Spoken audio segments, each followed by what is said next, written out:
Did you guys realize this year that a $65 million Robert Rodriguez directed Ben Affleck starring movie came out in theaters? That movie is Hypnotic, and if you feel like, hey, why didn't I hear about the movie, there's actually some pretty interesting reasons. The film was made by the production studio Solstice Studios. They were kind of an upstart studio, and they formed in 2018, but their first big release was Unhinged. Unhinged, as some people might remember, was the first wide release during COVID, and it starred Russell Crowe, and it was kind of an action thriller. Overall, it did okay, but not really enough to help the company out.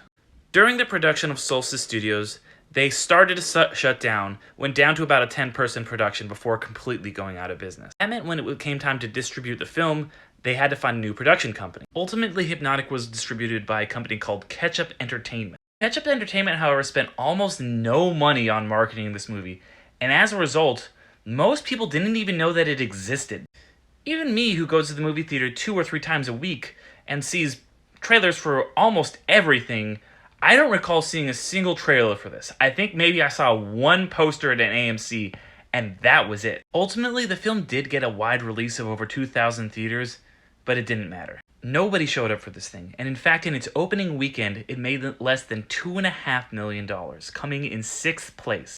For some perspective, Book Club The Next Chapter, which also vastly underperformed, opened the same weekend and made a little bit over $6 million, and it came in 3rd place. 2 weeks later, the film was already completely out of American theaters, only making about $4.5 million, which is ridiculous. When you add in international markets, it doesn't even cross $12 million. And maybe if this film was good, it could have recovered a little bit from that horrible opening. We saw that happen with Elemental. Of course, Elemental didn't have that abysmal of an opening, but still, this movie was pretty bad, and nobody wanted to go see it. If you're morbidly curious like I was, it's on Peacock now, which is how I watched it. It is a high-concept sci-fi mystery.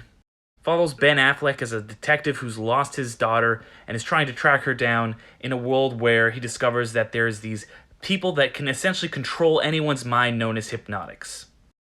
In terms of both story and visuals, this film feels like it's ripping off more interesting films with a similar premise like Inception and Minority Report. There are a lot of twists and turns, and you genuinely can't tell where things are going to go at any certain point. There is one really cool twist in the middle that caught me off guard. However, the twists in this movie just keep coming and coming and coming to a point where nothing matters, nothing makes sense anymore, because you know in 5 minutes, whatever they just told you is going to get flipped on its head, and a lot of twists don't make sense, they're not set up, it just, things keep happening and happening and happening. I've really liked some of Rodriguez's films, but this is not one of them.